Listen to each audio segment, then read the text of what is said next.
हा सांगा, तुम्ही हा अपघात पाहिलेला आहे, कसा अपघात झाला, काय झालं?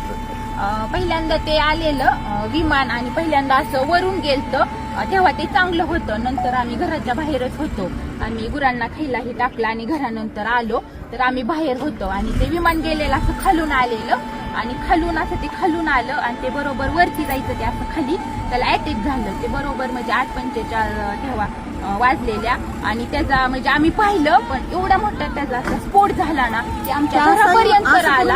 असं ते फिरलं आणि खाली क्रॅक झालं, ते धावपट्टीवर गेलंच नाही, तसं असं जाग्यावर त्याचा स्फोट झाला. आम्ही एवढं घाबरलो, तरी पण म्हणजे ते आले वरून पोलीस, मग आम्ही गेलो. 15 मिनिटं थांबले, मग आम्ही घरून तरी पण आम्ही पाणी आणलं, बाटल्यांनी पाणी घेऊन आलो, त्यांच्यापाशी पाणी दिलं, भिजवलं आणि ती बॉडी अशी साईडला पडलेली आणि त्यांचं मुंडकं ही पूर्ण म्हणजे साईडला होतं आणि अशी निम्मी बॉडी होती, ती आम्ही पूर्णपणे पाहिलेली बॉडी. आणि नंतर ते म्हणले कापड वगैरे, मग आम्ही ब्लँकेट ही सगळं गुंडाळायला दिली आणि तसं झाल्यानंतर 15-20 मिनिटांनी मग ते गाडी आली आणि ते बॉडी अशी गुंडवून नेली. वाईट झालं ते बघितल्याला आम्ही खूप घाबरलो. तुम्ही काय बघितलं?